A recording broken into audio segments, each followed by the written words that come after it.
नमस्कार। यूथ पाठशाला में आपका स्वागत। दरअसल में हम जब पढ़ना लिखना शुरू करते हैं तो तभी से हमारे मन में एक सपना तैरने लगता है और वह सपना होता है नौकरी करने का। जी हाँ, हर युवा व्यक्ति कहीं न कहीं कोई न कोई कार्य, कोई न कोई जॉब, कोई न कोई नौकरी करने का सपना लेकर अपने कॉलेज एजुकेशन और यूनिवर्सिटी एजुकेशन के दरमियान ही विचारों में खोने लगता है। जाहिर सी बात है कि जब एक सुनिश्चित उम्र तक आप प्रयास करते रहें और नौकरी न मिले तो एक झटका लगता है, एक परेशानी होती है, एक निराशा व्याप्त होती है। लेकिन राजस्थान सरकार के एक फैसले के साथ हम आपके साथ रूबरू होने आए हैं आज। अगर आपके मन में कहीं ओवरेज होने का खटका खटक रहा हो और आपको लग रहा हो कि 2 साल कोरोना पीरियड में परीक्षाएं नहीं हुई, भर्ती प्रतियोगिताएं नहीं हुई और उनके कारण आप ओवरेज हो गए थे, तो आपके लिए यह खबर बहुत ध्यान से देखने और सुनने योग्य है। और इसके साथ इस पूरी एपिसोड को पूरा ध्यान से आप देखिएगा तो आपको पता लगेगा कि आज हम आपके लिए खुशियों का बम्पर खजाना लेकर आए हैं। दोस्तों, आज हम आपको एक ऐसी महत्वपूर्ण खबर से और महत्वपूर्ण जानकारी से रूबरू कराना चाहते हैं जो आपकी ज़िंदगी की दिशा बदल सकता है, आपके सोच की दशा बदल सकता है और आपके जीवन में खुशियों का अपार भंडार ला सकता है। तो हाँ, ध्यान से सुन लें और इस एपिसोड को आप देखें, अपने साथियों को बताएं। राजस्थान सरकार ने एक महत्वपूर्ण फैसला किया है और वो महत्वपूर्ण फैसला क्या है जिस पर मैं आपसे बार बार फोकस कर रहा हूं। आप देख ही रहे हैं, राजस्थान के मुख्यमंत्री नौजवानों से बात कर रहे हैं। नौजवान उनके इर्द गिर्द खड़े हैं, उनके चेहरे पर प्रश्नवाचक चिन्ह है और वो नौजवान लोगों को संबोधित करने का काम कर रहे हैं। तो ये क्या बात कर रहे हैं और ये जानने की हम कोशिश करते हैं। तो आपके मन में भी ये सवाल रहा होगा कि परीक्षाओं में देरी के कारण आपकी उम्र निकल गई थी। बहुत सारे लोग ऐसे रहे होंगे, कोरोना की वजह से लगातार बंद रहे थे, सरकारी कामकाज बंद हो गए, प्रतियोगिता परीक्षाएं समय पर नहीं हो पाई और जो आपकी 40 साल की उम्र थी वो 40 साल की उम्र आपकी उसमें निकल गई। आप 38 साल के थे और निकल गए और निकलने के साथ ही आपको इस संकट का सामना करना पड़ा। तो कोरोना काल में जो प्रतियोगी परीक्षाओं में आप नहीं बैठ पाए तो उससे जो हताशा पैदा हुई थी, उस हताशा को दूर करने के लिए हम लिए चलते हैं आपको एक ऐसी खबर की ओर जिससे आपका मन प्रसन्न हो जाएगा। जी हाँ, राजस्थान सरकार ने आपकी खुशी के लिए अभी 2 दिन पहले एक बहुत महत्वपूर्ण घोषणा राजस्थान के मुख्यमंत्री अशोक गहलोत जी ने की है और वो दिल को बाग-बाग करने वाली खबर है, बहुत बेहद खुशी वाली खबर है कि राजस्थान सरकार ने कहा है, मुख्यमंत्री जी ने, कि जिन 2 वर्षों में कोरोना काल में परीक्षाएं नहीं हो सकी थी और जो विद्यार्थी, जो परीक्षार्थी, जो प्रतियोगिता में शामिल होने वाले युवक युवतियां परीक्षा में शामिल नहीं हो पाए थे, किसी कारणवश फार्म नहीं भर पाए थे, तैयारी नहीं कर पाए थे, ओवरेज हो गए थे, उन सब को 2 वर्ष की उम्र में, आयु में 2 वर्ष की छूट दी जा रही है। ये बहुत बड़ी खबर है, बहुत महत्वपूर्ण खबर है। दोस्तों, आपको ये समझने की आवश्यकता है कि लाखों विद्यार्थी जो ओवरेज हो गए थे राजस्थान में, एक अनुमान के मुताबिक तकरीबन 15 से 18 लाख लोग ओवरेज हो गए थे इन 2 वर्षों में। और इतनी बड़ी संख्या में जो लोग ओवरेज हुए हैं उन तक ये खबर आप पहुंचाएं और अगर आप उससे जुड़े हुए तो आप इस खबर को देखें। इन लाखों लोगों को इस खबर के माध्यम से ये जानकारी हम देना चाहते हैं कि सरकार ने 2 वर्ष की छूट आपको दे दी है। यानी अगर आप 40 वर्ष के थे और आप 40 वर्ष की आयु पूरी कर चुके, परीक्षा में नहीं बैठ पाए थे, तो कोरोना काल के इस लैप्स पीरियड में आपको फिर से राज्य सरकार ने 2 वर्ष की छूट दे दी है और अब आप 42 साल की उम्र तक इन परीक्षाओं में शामिल हो सकते हैं। जाहिर सी बात है, मैं और आपको स्पष्ट कर दूं कि 2 वर्ष की छूट उन सब लोगों के लिए जो जिस एज के स्लैब में जहां रुके हुए थे, कहीं 40 साल है, कहीं 45 साल है, कहीं 50 साल है, तो जिस एज ग्रुप में था वहां से 2 वर्ष की आयु उसकी बढ़ रही है, यानी 2 वर्ष का आपको छूट मिल रही है। और इसलिए आप फिर से जुट जाइए हमारे साथ यूथ पाठशाला में उन प्रतियोगी परीक्षाओं के लिए जिनके लिए आप योग्य हैं, काबिल हैं, आपके पास एसेंशियल क्वालिफिकेशन है। तैयारी कीजिए, हमारे वीडियोज के साथ जुड़िए और लगातार देखते रहिए। हम आपको नई से नई जानकारी देंगे। मैं इस वीडियो में आपको केवल 2 वर्ष के रेफरेंस की सूचना नहीं दे रहा हूँ। इस वीडियो में और इस बातचीत में मैं आपको उन एज के उन फैक्टर्स के बारे में बताना चाहता हूं जो बहुत सारे साथियों को शायद पता नहीं हो, क्योंकि आप जब तैयारी कर रहे होते हैं तो आपके दिमाग में से बहुत सारी चीज़ें छूट जाती हैं। तो हम एक एक करके उन सारे मुद्दों पर बात करेंगे कि किस उम्र तक आप परीक्षा में शामिल हो सकते हैं, देश के दूसरे हिस्सों में कितनी आयु तक के लोगों को परीक्षा में शामिल होने का मौका दिया जाता है। राष्ट्रीय स्तर पर जो हमारी यूपीएससी के एग्जामिनेशंस हैं वहाँ कैसे परीक्षा में शामिल होने का मौका दिया जाता है, रिटायरमेंट की एज क्या है, और पूरी दुनिया में भर्ती का रेफरेंस क्या है, पूरी दुनिया, पूरे विश्व में अगर हम बात करें तो वो भी एक नज़र उस पर भी डालने की कोशिश करेंगे। तो राजस्थान के मुख्यमंत्री जी ने एक ट्वीट किया, और आजकल आप देख ही रहे हैं, देश के सारे ही नेता, सारे ही अधिकारी, प्रशासनिक अधिकारी, राजनेता, सब लोग ट्वीट करने लगे हैं। ट्विटर पे जुड़िए, आप भी जुड़िए, आप में से बहुत सारे लोग जुड़े हुए होंगे, नहीं है तो जुड़िए, फॉलो कीजिए उन लोगों को जो नीति निर्धारक हैं, जो महत्वपूर्ण फैसले लेते हैं, उन लोगों को फॉलो करते रहेंगे तो आपको रोजाना नई अपने कंप्यूटर, अपने मोबाइल पर नए नए इन्फॉर्मेशन आपको मिलती रहेंगी। तो मुख्यमंत्री जी ने कहा कि हमने उन सारे लोगों के लिए ये महत्वपूर्ण खबर है कि 2 वर्ष की आयु में हमने छूट दी है, और इस तरह जो पाबंदियां लगानी पड़ गई थी लॉकडाउन के दौरान, जिसके कारण परीक्षाओं टलती रही, भर्ती एग्जामिनेशन समय पे नहीं हो सके, उन सब के लिए 2 वर्ष की छूट प्रदान की गई है। तो इस घोषणा को जब किया गया तो जाहिर बात है कि सभी लोगों को खुश होना था। बेरोजगार महासंघ, वैसे तो बेरोजगारी अपने आप में ही संघ, जो जितने बेरोजगार लोग हैं वो सब इकट्ठे हो जाए तो महासंघ अपने आप हो जाता है, इसमें कुछ काम करने डरने की जरूरत नहीं पड़ती है। तो लेकिन फिर भी जो मुख्यमंत्री जी की घोषणा थी इसकी बेरोजगार महासंघ ने स्वागत किया। बेरोजगारों ने ही नहीं किया बल्कि उन सारे लोगों ने, मैं तो कहता हूं कि केवल प्रतियोगी परीक्षा में शामिल होने वाले लोगों में खुशी नहीं है, उनके अभिभावकों में, उनके मित्रों में, परिवार के सभी लोगों में प्रसन्नता का माहौल है कि 1 या 2 अवसर उन्हें फिर मिले हैं, और इन अवसरों में फिर भाग्य का कोई सितारा बुलंद हो सकता है और फिर किसी को नौकरी में आने का मौका मिल सकता है। दरअसल में जब हम ये बात कर रहे हैं तो आपको ये समझ में आना चाहिए कि विभिन्न वर्गों के लिए परीक्षाओं में भर्ती होने की न्यूनतम उम्र क्या है। ये एक सवाल बड़ा महत्वपूर्ण है। अभी आप देख रहे हैं सामान्य आयु वर्ग के लिए 40 वर्ष की आयु तय की गई है, और दूसरे कई ऐसे राज्य हैं राजस्थान के अलावा जहां ये उम्र 40 से 45 वर्ष के बीच में, कहीं 43 साल है, कहीं 42 है, कहीं 45 साल तक भी है। ये जो उम्र की सीमा है ये इतनी कैसे बढ़ गई, लोग इसको जानना चाहते हैं कि आखिर क्या कारण है कि इतनी उम्र की सीमा बढ़ती चली गई है।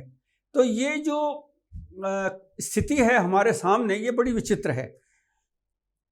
एक दौर था, एक समय था जब 21 साल से और 23 साल, फिर 25 साल और 28 साल की उम्र तक भर्तियां हो जाती थी। तो फिर क्या हुआ, अचानक कि धीरे धीरे उम्र बढ़ने लगी और बढ़ते बढ़ते 40 साल तक पहुंच गए हम, कि 40 साल का व्यक्ति भी परीक्षा में शामिल हो सकता है, और कुछ मामलों में 45 और 50 साल तक की उम्र भी हो गई है। और अभी जैसे मैंने आपसे जिक्र किया, यहाँ पर भी 2 वर्ष की आयु बढ़ गई है, तो 42 साल तक के लोग परीक्षा में शामिल हो सकते हैं, 45 वाला 47 साल की उम्र में, और 50 वाला 52 साल की उम्र तक परीक्षा में शामिल हो सकता है।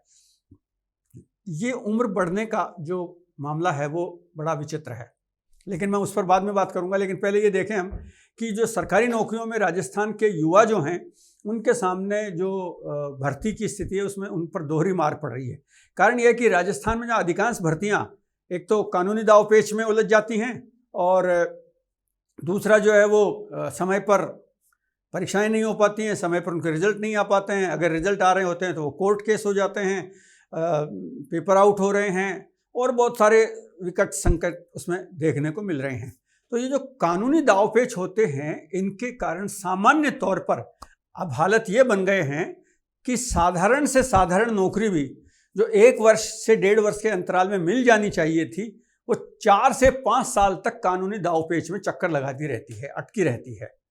तो एक तो जो लोग इस परीक्षा में शामिल होने की दहलीज पर खड़े हैं, वो ये इंतजार करते रहते हैं कि नई वैकेंसी निकले और हम अप्लाई करें, और दूसरे जो परीक्षा दे चुके हैं वो दोहरी मानसिकता में अटके रहते हैं। जो पास हो गए हैं, उत्तीर्ण हो गए हैं, जिन्होंने कट ऑफ मार्क्स क्लियर कर लिया, वो इस इंतजार में होते हैं कि कानूनी दावपेच से मुक्ति मिले और हमें नौकरी मिले। और जो कानूनी दावपेच का दूसरा प्रभाव पड़ता है कि जो उससे कट ऑफ मार्क्स से नीचे होते हैं, वो इस इंतजार में रहते हैं कि जो कानूनी प्रक्रियाएं चल रही हैं, कट ऑफ मार्क्स की जो कहानी चल रही है, उसमें अगर कोर्ट से कोई फैसला उनके पक्ष में आता है तो फिर से रीत दोबारा से या तो मेरिट लिस्ट दोबारा बनती है, या फिर कोर्ट कहता है कि नहीं जी, परीक्षाएं रद्द कीजिए, नए सिरे से आयोजित करवाइए। तो ये जो पूरी प्रक्रिया है, इस पूरी प्रक्रिया से राज्य के जो हमारे अभ्यर्थी हैं उनको सबसे पहला झटका लगता है उन लोगों को जिनकी आयु, निर्धारित आयु जिनकी निकल जाती है।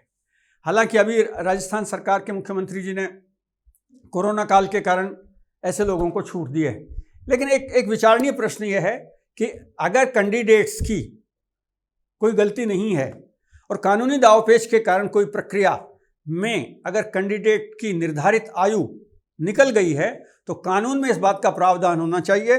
सरकार को इस दिशा में आगे सोचना चाहिए कि अगर ऐसी प्रक्रियाएं होती हैं तो वहां भी निर्धारित उम्र पूरी कर लेने के बाद जो लोग अटक गए हैं उन्हें फिर से छूट मिले आयु में। एक बात। दूसरी बात यह है कि जो 40 साल की उम्र राजस्थान में रखी गई है, सामान्य आयु वर्ग के अभ्यर्थियों के लिए 40 वर्ष की आयु है, लेकिन दूसरे राज्यों में आप देखेंगे तो राजस्थान के 40 साल की उम्र के लोगों को परीक्षा में शामिल नहीं होने दिया जा रहा है, जबकि राजस्थान में अन्य राज्यों के व्यक्तियों को 40 साल की उम्र में बराबर का मौका दिया जा रहा है। तो ये जो दुविधा है ये राजस्थान के कैंडिडेट्स के लिए विकट है। सरकार को इस दिशा में भी सोचने की आवश्यकता है। राजस्थान में अगर आप आरक्षित आयु वर्ग की बात करेंगे, जो रिजर्व कोटे की बात है, तो रिजर्व कोटे के लोगों के लिए 45 साल की आयु है। आपको मालूम ही है 45 साल की आयु तक भी परीक्षा में शामिल हो सकते हैं। ये जो 45 वर्ष के उम्र तक जो लोग बैठ रहे थे, यहाँ पर गहलोत सरकार ने एक और पिछले दिनों फैसला किया था और वो आपको जानकारी भी होगा। आर्थिक दृष्टि से जो पिछड़े लोग थे, संविधान संशोधन के बाद भारत सरकार ने एक नीतिगत निर्णय लिया था और उस नीतिगत निर्णय के अंतर्गत एक नई क्लास, एक नया वर्ग तैयार किया था जिसे इकोनॉमिक बैकवर्ड क्लास कहा गया, आर्थिक रूप से पिछड़ा वर्ग कहा गया। और आर्थिक रूप से पिछड़ा वर्ग कौन लोग शामिल होंगे आपको वैसे तो पता ही होगा, लेकिन मैं फिर यहाँ थोड़ा सा स्पष्ट कर दूं। आर्थिक रूप से पिछड़े वर्ग में वो लोग शामिल किए गए हैं जो एक निर्धारित न्यूनतम आय की कैटेगरी में शामिल होते हैं। पहले यह सीमा 2.5 लाख थी, फिर बाद में बढ़ाकर इसको 5 लाख किया गया और अब 8 लाख कर दिया गया है। तो न्यूनतम आय की जो सीमा है वो 8 इकोनॉमिक बैकवर्ड क्लास में 8 वर्ष की कर दी गई है। और इसी उम्र के इसके साथ जो भर्ती की व्यवस्था है उसमें भी छूट दी गई है। पुरुषों के लिए 5 वर्ष की छूट है इसमें, यानी वो 45 साल की उम्र तक परीक्षा में शामिल हो सकते हैं। इकोनॉमिक, फिर से ध्यान से सुन लें आप, इकोनॉमिक बैकवर्ड क्लास के लोग SC, ST और OBC के साथ साथ अब 40 साल के स्थान पर 45 साल की उम्र तक परीक्षा में शामिल हो सकते हैं। और यहीं पर महिलाओं को भी छूट दी गई है। इकोनॉमिक बैकवर्ड की महिलाएं 50 साल की उम्र तक आवेदन कर सकती हैं। और अभी सालाना जो आय थी हमारी वो 2.5 लाख रुपए तक की जो छूट मिली हुई थी उसको बढ़ाकर सरकार ने 8 लाख रुपए कर दी। और इन 8 लाख के कारण उनको लाभान्वित जो लोग हैं, सालाना आय, वो काफ़ी लोगों को उससे फ़र्क पड़ा है। ये जो आय की ये जो छूट आई है आयु की, ये बड़ी वैसे तो परीक्षा में शामिल होने वाले लोगों को अच्छा ही लगेगा इसमें, लेकिन आप वैसे सोचें अगर आप, तो रिटायरमेंट की एज है 60 साल। अपवाद छोड़ दें तो एक आध नौकरी ऐसी होगी जिसमें 62 साल या 65 साल होगी। नहीं, सामान्य रूप से पूरे देश में 60 वर्ष की आयु में व्यक्ति सेवानिवृत्त हो जाता है। राजस्थान में भी 60 वर्ष की आयु में सेवानिवृत्त हो जाएगा। आप बताइए, क्या कोई ऐसा व्यक्ति होगा जो 50 साल की उम्र तक, 45-50 साल की उम्र तक सरकारी नौकरी के लिए जद्दोजहद करता रहे और 50 साल, 52 साल की, 53 साल की उम्र में जाके सरकारी नौकरी में घुसे और 6-7 साल की नौकरी करके 7 साल के बाद रिटायर होकर घर बैठ जाए? और ऐसे रिटायर आदमी को आपको मालूम होना चाहिए कि जिसकी न्यूनतम निर्धारित सेवा अवधि पूरी नहीं होती है 28 वर्ष की, उन्हें पेंशन भी नहीं मिलेगी। राजस्थान सरकार ने घोषणा जरूर कर दी है कि हम पुरानी पेंशन व्यवस्था बहाल कर रहे हैं कर्मचारियों के लिए। लोगों में खुशी है इस बात की, लेकिन उस कानून को दूसरा पहलू समझ लें, जिनकी 28 वर्ष की सेवा अवधि पूरी होगी उन्हीं को पेंशन का लाभ मिलेगा। अब आप अंदाज करिए कि जो 52 साल या 50 साल की उम्र में सरकारी नौकरी में घुसेगा या 45 साल की उम्र में सरकारी नौकरी में आएगा या 40 साल की उम्र में भी आ जाएगा, तो वो 20 साल, 15 साल या 8-10 साल नौकरी कर पाएगा।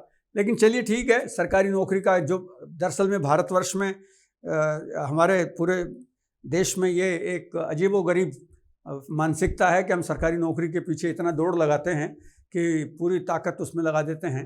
सरकारी नौकरी में एक निश्चित अवधि और निश्चित उम्र और निश्चित सीमा पर प्रयास करने पर सफलता मिलती है।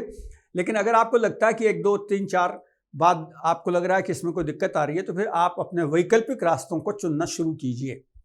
आप केवल अपनी एनर्जी को इस पर फोकस मत कीजिए, क्योंकि जद्दोजहद ज़्यादा करने पर दूसरी तरह की समस्याएं भी हमारे सामने खड़ी हो जाती हैं।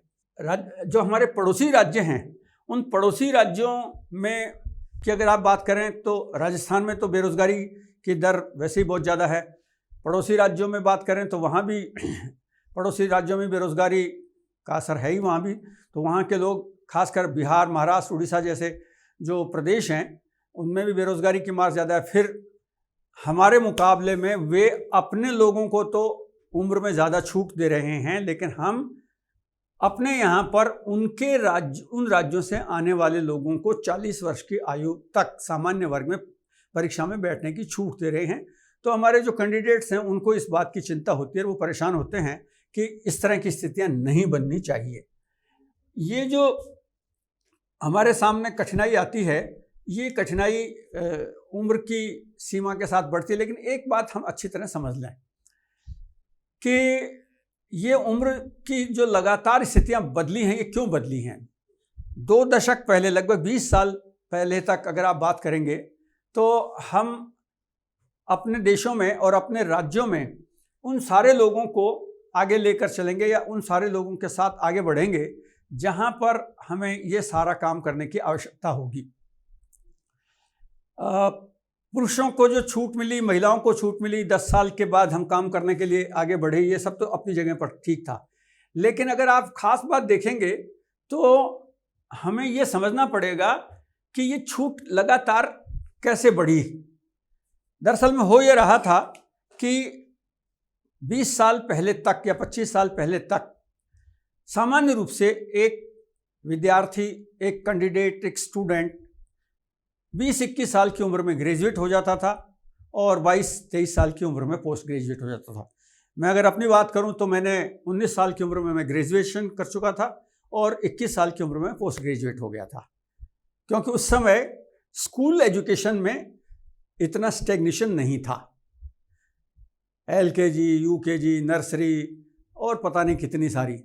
हालांकि उससे कोई बहुत फ़र्क नहीं पड़ रहा है, क्योंकि क्लास 1 में आज भी एडमिशन की जो न्यूनतम आयु है वो क्लास 1 के लिए 5 वर्ष की है। तो 5 वर्ष की उम्र में अगर आज बच्चा परीक्षा में क्लास 1 में एडमिशन होता है तो 10 साल तक, 15 साल की उम्र में वो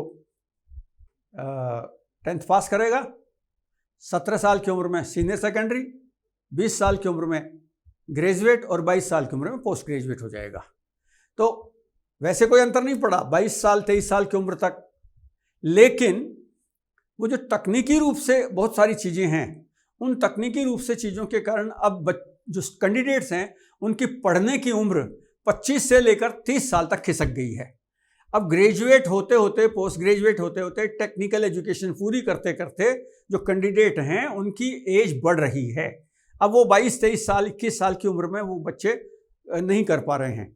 तो जब नहीं कर पा रहे तो जाहिर सी बात है कि वहाँ लेट एज में वो अपनी एजुकेशन कंप्लीट कर रहे हैं, और जब लेट एज में 28-30 साल में कर रहे हैं तो वहाँ पर जाहिर सी बात है कि उनको बीएड, उसके बाद वो टेक्निकल एजुकेशन में कोई बीएड कर रहा है, पीएचडी कर रहा है, नेट स्लेट के एग्जामिनेशन पास कर रहे हैं, प्रोफेशनल कोर्सेज कर रहे हैं, तो उम्र उनकी बढ़ती चली जाती है। जब उम्र उनकी बढ़ रही है तो इसके कारण उनको परीक्षा में देर तक परीक्षा में शामिल होने की छूट मिलनी चाहिए, ये उनका तर्क है और सरकारों ने इस तर्क को माना है। और इसीलिए बढ़ते बढ़ते, जैसे राजस्थान में पहले अगर आप बात करेंगे तो 28 साल हुई, फिर 30, फिर 32 साल, 33 साल, और उसके बाद वो बढ़कर अब 40 साल तक पहुंच गई है। 38 साल हुई और 40 साल तक हो गई है। तो वैसे तो एक सवाल ये भी उठ सकता है कि जब आप 48 साल, 50 साल की उम्र तक, 52 साल की उम्र तक अगर आप परीक्षा में किसी को शामिल होने के लिए अवसर दे रहे हैं तो फिर न्यूनतम एज का चक्कर ही क्यों रखा जाए। मुझसे मेरे युवा साथी हैं जिनसे मैं लगातार बात करता हूँ, हमारे साथी जो टीचर्स हैं, शिक्षक हैं, प्रोफेसर्स हैं, वो बात करते रहते हैं। तो पूछते हैं फिर अगर आप सरकारें यही चाहती हैं और सारे लोग भी मिलकर अगर यही चाहते हैं तो न्यूनतम एज बार को हटा दिया जाए, यानी 50 साल की उम्र या 52 साल की उम्र के बार को भी हटा दो। मिनिमम एज बार तय कर दीजिए कि 18 या 21 साल की उम्र से नीचे का कोई व्यक्ति परीक्षा में नहीं बैठेगा, बस खत्म। उसके बाद वो कितनी उम्र में परीक्षा में बैठने दीजिए, क्या फ़र्क पड़ेगा उससे। अगर नौकरी उसको 2 साल, 5 साल, 4 साल, 6 साल करनी है तो कोई फ़र्क नहीं पड़ता है, बैठने दीजिए।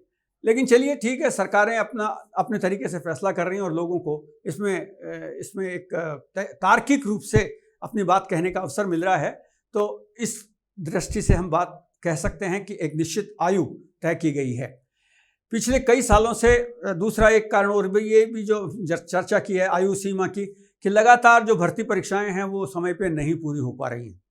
और जब समय पर भर्ती परीक्षाएं पूरी नहीं होती हैं तो उसका प्रभाव मानसिक रूप से उस कैंडिडेट पर पड़ता है जो अपनी एज पूरी कर लेता है। 28 साल, 30 साल, 32 साल, 35, 40 साल।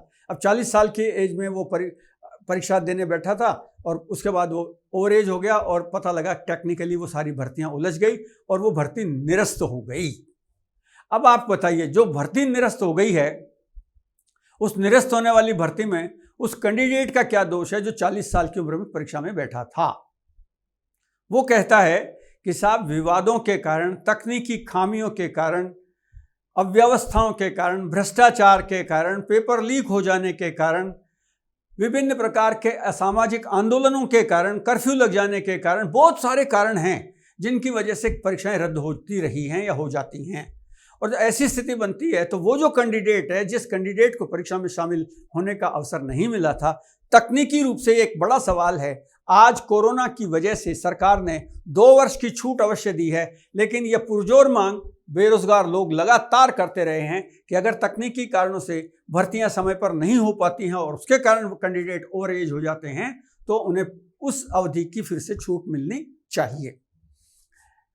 इस प्रोसेस में अगर आप देखेंगे तो बेरोजगारी का जहाँ तक सवाल है, राजस्थान का नंबर 11वें नंबर पर है। उत्तर प्रदेश, केरल, झारखंड के साथ राजस्थान उन 11 राज्यों में शामिल है जहाँ पर बेरोजगारी सबसे ज़्यादा है। मध्य प्रदेश, महाराष्ट्र, उड़ीसा के कंपैरेटिवली राजस्थान से बेहतर हैं और वहाँ पर भी सरकारी नौकरियों में वहीं के स्थानीय लोगों को अधिक अवसर दिए जा रहे हैं।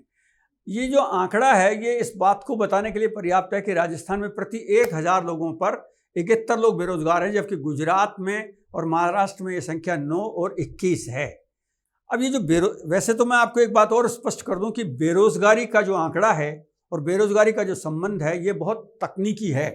ये जो आंकड़ा है ये बहुत स्पष्ट नहीं है, क्योंकि बेरोजगारी के आंकड़े निकालने के फॉर्मूले बहुत तरह के हैं और उन बहुत सारे फॉर्मूलों के कारण आलोचना करने वाले लोग सरकारों की जब आलोचना करते हैं तो बेरोजगारी के आंकड़ों को बढ़ा चढ़ा कर बताते हैं, और जब सरकार के समर्थन में, सरकार के पक्ष में बात कही जाती है तो उन तथ्यों को तोड़ मरोड़ कर या घुमाकर नए ढंग से प्रस्तुत किया जाता है, दूसरे ढंग से प्रस्तुत किया जाता है। इसके कारण यह आंकड़ों का खेल चलता रहता है। लेकिन फिर भी ये बात सच है कि राजस्थान में बेरोजगारी की दर ज़्यादा है। वैसे तो पूरे देश की बात करें तो पूरे देश में ही बेरोजगारी का आलम बहुत अधिक है। युवा पीढ़ियों में अपनी नौकरी को लेकर, अपने व्यवसाय को लेकर, अपने कार्य को लेकर भारी चिंता बनी रहती है और इसीलिए लोगों का दबाव सरकारी परीक्षाओं में सबसे ज़्यादा रहता है। सरकारी नौकरियों में आने का दबाव का एक बड़ा कारण भी है आर्थिक सुरक्षा। आर्थिक सुरक्षा जो है वो हमें बार बार ये प्रेरित करती है कि हम सरकार की नौकरी की तरफ दौड़ लगाते हैं। एक जो वेज है हमारा, जो बेरोजगारी के दिनों में जो तकलीफ हम भोगते हैं, तो जो वेतन है वो सरकार के तुलनात्मक रूप से सरकार का वेतन ठीक है और कंपैरेटिवली एक अरसे तक आपको सुरक्षा उसमें प्राप्त होती है। विभिन्न प्रकार की सुरक्षाएं, चिकित्सा सुविधा मिलती है और अन्य प्रकार की सुविधाएं परिवार को मिलती हैं। और अब पेंशन की जैसे घोषणाएं राजस्थान में हुई हैं, छत्तीसगढ़ में हुई है, कुछ अन्य राज्यों में हुई हैं। तो जहाँ जहाँ पेंशन की बात शुरू हुई है वहाँ फिर से ये बात कही जाने लगी है कि नौकरी पूरी करने के बाद पेंशन मिलेगी। लेकिन अभी हम नौकरी के रेफरेंस में अगर बात करें तो राजस्थान की जहाँ स्थिति विकट है वहाँ पर महाराष्ट्र और गुजरात की संख्या तुलनात्मक रूप से बेहतर मानी जाती है। तो ये जो है ये स्थिति हमारे लिए चिंताजनक है, क्योंकि इन राज्यों में जिन राज्यों में एक तो बेरोजगारी का लेवल बेहतर है और दूसरा मतलब वहाँ नौकरी ज़्यादा मिल रही है, और दूसरा ऐसे राज्य अपने राज्य के निवासियों को तो छूट दे रहे हैं आयु में, लेकिन राजस्थान से जाने वाले लोगों को छूट नहीं मिल रही है। तो ये जब राजस्थान से जाने वालों को छूट नहीं मिल रही है तो दिक्कत आती है इसमें। जैसे उदाहरण के तौर पे महाराष्ट्र की बात करें हम, तो महाराष्ट्र में जो अभ्यर्थी हैं उनको तो 43 साल की उम्र तक परीक्षा में शामिल होने की छूट है, लेकिन दूसरे राज्यों से अगर कोई कैंडिडेट परीक्षा देने आता है तो केवल 38 वर्ष की उम्र तक की परीक्षा दे सकता है। तो ये जो अंतर है, इस अंतर के कारण राजस्थान के लोगों को परेशानी होती है। मैं फिर याद दिला दूं, अगर दूसरे राज्यों से राजस्थान में कोई परीक्षा देने आता है तो हमारे यहाँ 38 नहीं 40 साल तक की एज के कैंडिडेट को हम परीक्षा में अलाउ कर रहे हैं। तो ये जो विभेद है, इसके कारण हमारे जो युवा साथी हैं उनमें असंतोष होता है। ये सरकार को इस दिशा पे सोचना चाहिए, काम करना चाहिए। मध्य प्रदेश की अगर हम बात करें तो मध्य प्रदेश तो और भी 2 कदम आगे है। मध्य प्रदेश ने अपने कैंडिडेट्स को तो 40 साल तक की छूट दे रखी है, लेकिन बाहर से कोई परीक्षा देने जाएगा, दूसरे राज्य का कोई कैंडिडेट परीक्षा देने आएगा तो केवल 28 साल की उम्र तक ही वो वहाँ परीक्षा दे सकता है। तो अब आप देखिए महाराष्ट्र और राजस्थान में कितना फर्क कर दिया, 10 साल का अंतर निकाल दिया। महाराष्ट्र ने 38 साल कर रखा था और मध्य प्रदेश ने ये घटाकर 28 साल कर दिया। मध्य प्रदेश में 13 जनवरी 16 को बाहरी राज्यों के अभ्यर्थियों के लिए आयु सीमा घटाकर 40 से 35 कर दी गई और अब उसे वहाँ के लोक सेवा आयोग ने 28 साल कर दी है। तो ये जो अंतर बराबर घटा है, ये हमारे लिए चिंता का विषय है। हम अगर कैंडिडेट्स के माध्यम से इस सारे रेफरेंस में बात करें तो आपको ये भी समझ में आ जाएगा कि ये जितनी भी नौकरियों की हम बात कर रहे थे, ये थी सब राज्य स्तरीय नौकरियां, स्टेट लेवल सर्विसेज, राज्य स्तरीय नौकरियां। आप में से बहुत सारे लोग अखिल भारतीय परीक्षाओं में भी शामिल हुए हैं, होने का मन रखते हैं या देने की तैयारी कर रहे हैं। आपको भी इन परीक्षाओं के बारे में जानकारी होनी चाहिए और ये भी पता होना चाहिए कि सिविल परीक्षाओं में या अखिल भारतीय जो परीक्षाएं हैं, उन परीक्षाओं में परीक्षा देने की उम्र क्या है और कौन कौन सी नौकरियां यूपीएससी के द्वारा करवाई जाती हैं। तो सिविल सेवा परीक्षा जो यूपीएससी के संघ लोक सेवा आयोग, यूपीएससी का मतलब यूनियन पब्लिक सर्विस कमीशन, संघ लोक सेवा आयोग एक संवैधानिक इंस्टीट्यूशन है, संवैधानिक निकाय है और ये देश भर के लिए समान रूप से विभिन्न पदों के लिए परीक्षाएं आयोजित करवाता है। और इन परीक्षाओं के जो मूल रूप से जो सिरमौर परीक्षाएं हैं वो आपको पता ही है।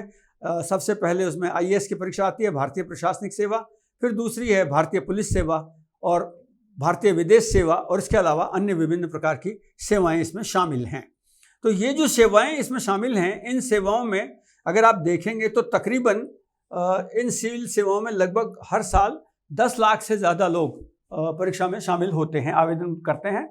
और प्रीलिम्स और मेन एग्जामिनेशंस में स्क्रूटनी होती है। प्रीलिम्स में स्क्रूटनी होती है, वहाँ पर एक भर्ती परीक्षा कहलाती है, प्रारंभिक भर्ती परीक्षा। उसमें सारे कैंडिडेट अप्लाई करने वाले अपीयर होते हैं। उसके बाद कुछ हजार कैंडिडेट ही पास हो पाते हैं, हजारों की संख्या में ही पास होते हैं, लाखों की संख्या में पास नहीं होते हैं। तो वो क्योंकि ये जो ऑल इंडिया सर्विसेज के जो एग्जामिनेशंस हैं बहुत टफ या बहुत कठिन एग्ज़ाम माने जाते हैं, परीक्षाएं मानी जाती हैं, तो जाहिर सी बात है देश भर का सर्वश्रेष्ठ युवा इन परीक्षाओं में चयनित होता है और उन्हें परीक्षाओं में शामिल होने के बाद अवसर दिया जाता है।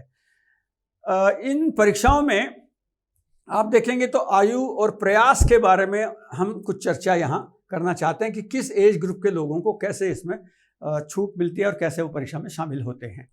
ये जो स्टेटस आप देख रहे हैं यूपीएससी में आईएएस की परीक्षा देने के लिए और दूसरे जो समानांतर दूसरी परीक्षाएं हैं उनकी बात करें अगर आप, तो मिनिमम एज यहाँ पर 21 ईयर है और मैक्सिमम एज 32 ईयर है। यानी आईएएस की परीक्षा में शामिल होने वाले सामान्य जो आयु वर्ग के लोग हैं, उन आयु वर्ग के लोगों के लिए यह व्यवस्था इसमें की गई है। अगर आप सामान्य आयु वर्ग से हैं तो 21 साल से 32 वर्ष की उम्र के बीच में आप परीक्षा में शामिल होंगे।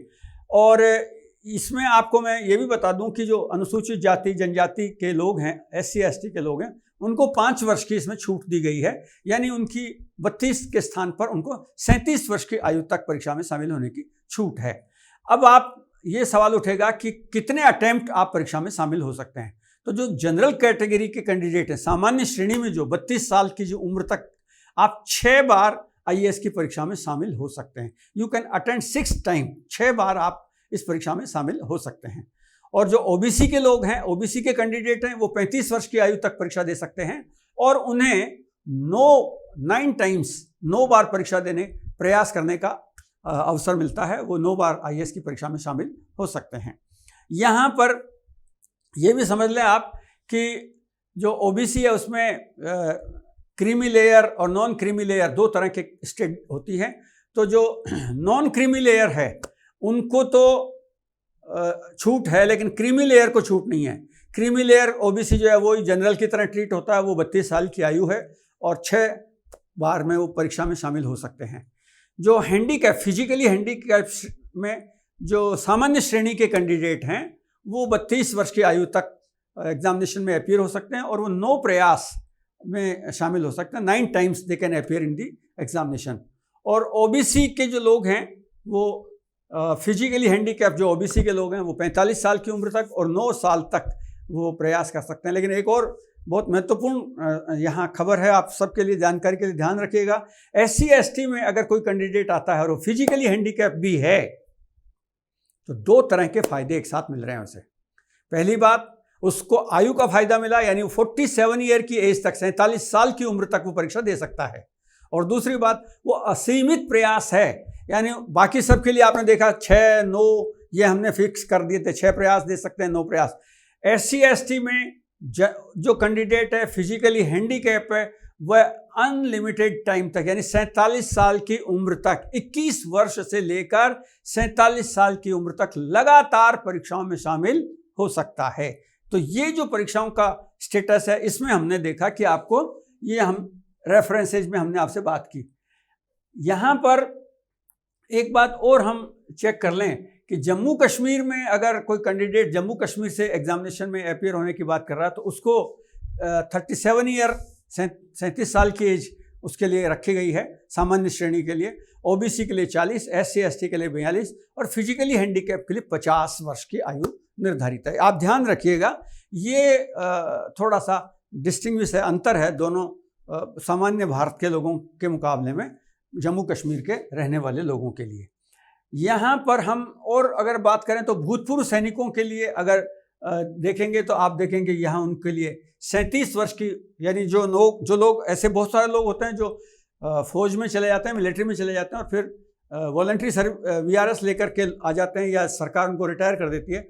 अगर वो वापस आ गए, जैसे एग्जाम उदाहरण के तौर पर मान लीजिए 18 साल की उम्र में कोई व्यक्ति फौज में चला गया था और 15 साल की नौकरी करने के बाद 33 साल की उम्र में वो रिटायर हो गया, तो उसके बाद 5 वर्ष और बचे हुए, सामान्य श्रेणी का है तो 37 साल की उम्र तक वो IAS की परीक्षा में शामिल हो सकता है। और आपने ऐसे बहुत सारे फौजी लोगों को देखा होगा जो बाद में अपनी योग्यता के दम पर, अपनी योग्यता प्रतिभा के बल पर वो IAS भी बने हैं। इसी तरह से अगर भूतपूर्व सैनिक SC ST से आ रहा है तो वो 40 साल की उम्र तक परीक्षा में शामिल हो सकता है। SC ST OBC की श्रेणी में है और अगर वो SC ST की श्रेणी में है तो वो 42 साल तक परीक्षा में शामिल हो सकता है। ये हमारे सामने एक विशेष स्टेज है। विकलांग व्यक्तियों की अगर हम बात करें तो विकलांग व्यक्ति सामान्य श्रेणी में 35 वर्ष, OBC में 38 वर्ष और SC ST में 42 वर्ष तक वो परीक्षा में शामिल हो सकते हैं। ये हमने आपको उम्र की दृष्टि से परीक्षाओं के रेफरेंसेज में बात की है। पूरी दुनिया के रेफरेंस में अगर आप बात करें तो कमोबेश पूरी दुनिया में परीक्षाओं में शामिल होने को लेकर एक निश्चित उम्र तय की गई है। हालांकि रिटायरमेंट के मामले में ऐसा नहीं है। रिटायरमेंट के मामले में भारत में 60 वर्ष की उम्र में रिटायर किया जाता है। दरअसल में रिटायरमेंट का जो संबंध है वो रिटायरमेंट का मूल संबंध है औसत आयु से, एवरेज लाइफ से। भारतवर्ष के लोगों की एवरेज आयु बढ़ते बढ़ते बढ़ते जब हम आज़ादी से बात तुलना करें तो काफ़ी फ़र्क आ गया है। 1947 से वहाँ जहाँ 35-36 वर्ष की आयु थी, 35 वर्ष की, वो अब बढ़कर 69-70 के आसपास चली गई है। और अब जो मेडिकल की सुविधाएं हैं और अभी लंबे समय से इस पर बहुत प्रामाणिक दस्तावेज या रिपोर्ट नहीं आई है, लेकिन ऐसा अनुमान है कि 72-73 साल की औसत आयु पहुँच गई है। तो जाहिर सी बात है कि रिटायरमेंट की एज उसी के साथ तय होती है कि जब औसत आयु बढ़ रही है तो रिटायरमेंट की एज भी बढ़ रही है।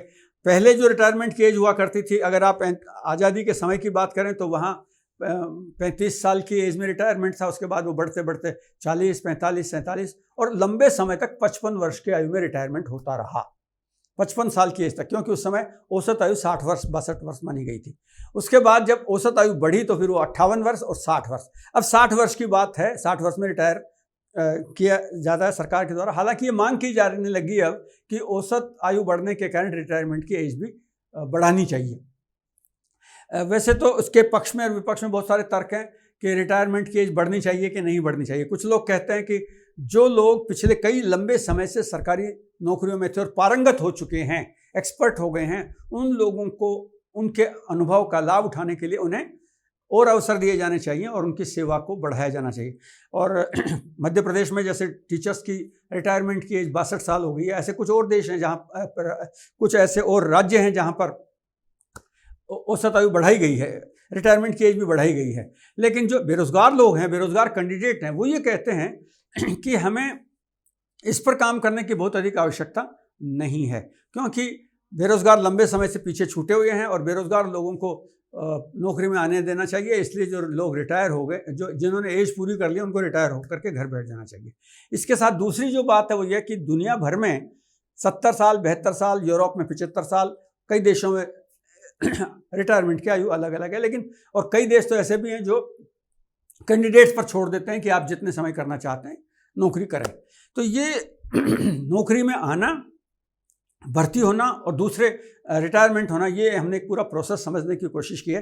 तो आयु की दृष्टि से ये एक राजस्थान के कैंडिडेट्स के लिए एक बड़ी खबर थी, एक अच्छी खबर थी। आप फिर से अपनी तैयारियों में जुटिए और हमारी यूथ पाठशाला के साथ जुड़े रहिए। हम हर रोज़ आपके लिए नए इशू पर नई जानकारियों के साथ फिर आएंगे। कल फिर नए समाचार, नए मुद्दे, नए विषय आपके सामने लेकर आएंगे। तब तक नमस्कार, जय हिंद, बाय बाय।